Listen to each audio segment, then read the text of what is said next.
A news update sponsored by RS Academy, second floor, Rama Govind Palace, Sirmaur Chauraha, Rewa. नमस्कार, Vindhya times में आपका स्वागत है। जम्मू कश्मीर में आतंकी हमले में शहीद हुए सतना के लाल शंकर प्रसाद पटेल का आज उनके पैतृक गांव में अंतिम संस्कार किया गया। अंतिम विदाई देने रविवार की सुबह अमदरा के नौगावा में हजारों की भीड़ उमड़ी। सीएम के प्रतिनिधि के तौर पर पिछड़ा वर्ग एवं अल्पसंख्यक कल्याण राज्य मंत्री रामखिलावन पटेल ने पुष्प चक्र अर्पित कर कंधा दिया। सीआईएसएफ के एएसआई शहीद शंकर प्रसाद पटेल को सीआईएसएफ के जवानों ने सलामी दी। शहीद को श्रद्धांजलि अर्पित करते हुए सीएम शिवराज ने शहीद के परिजनों को 1 करोड़ रुपए की सहायता राशि देने का ऐलान किया है। इसके साथ ही किसी एक परिजन को सरकारी नौकरी दी जाएगी। सीएम शिवराज ने प्रदेश में किसी संस्थान का नाम शहीद के नाम पर रखने का भी ऐलान किया। सीएम ने कहा कि मैं उनके शौर्य को प्रणाम करता हूं। शंकर प्रसाद का परिवार अकेला नहीं है, पूरा देश और प्रदेश उनके साथ खड़ा है।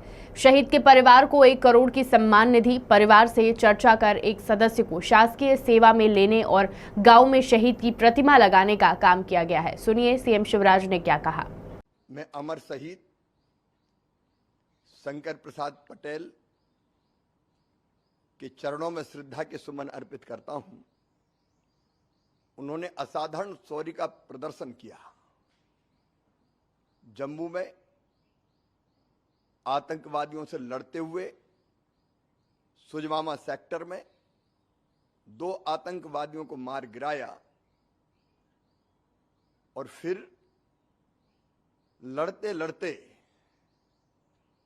अपने कर्तव्य की बलवेदी पर भारत माता के चरणों में अपना सर्वस्व बलिदान कर दिया। मैं उनके शौर्य को प्रणाम करता हूं। उनका परिवार जिसमें पत्नी और 2 पुत्र है, पिताजी हैं, माताजी हैं, उनको भी प्रणाम करता हूं जिन्होंने ऐसे वीर पुत्र को जन्म दिया।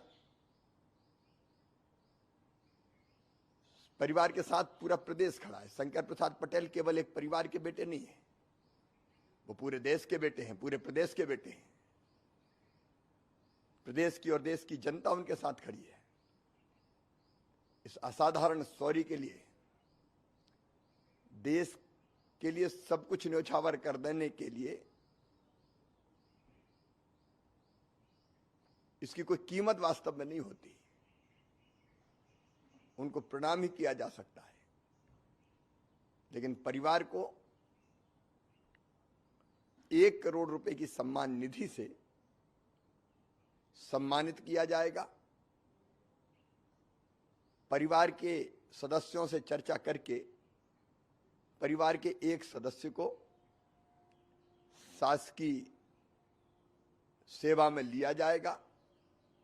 जैसा परिवार चाहेगा, उनकी पत्नी या परिवार की जो इच्छा होगी, उनको उनकी प्रतिमा उपयुक्त स्थान पर चर्चा करके लगाई जाएगी और किसी संस्थान का नाम भी उनके नाम पर किया जाएगा। आज उनके अंतिम संस्कार में राज्य शासन की ओर से मेरे प्रतिनिधि के रूप में रामखिलावन पटेल हमारे मंत्री जी भाग लेंगे। मैं उनके चरणों में श्रद्धा सहित नमन करता हूं। जो शहीद होते हैं वो मरते नहीं हैं, मर के भी अमर हो जाते हैं। उनके चरणों में प्रणाम। A news update sponsored by RS Academy, second floor, Rama Govind Palace, Sirmaur Chauraha, Rewa.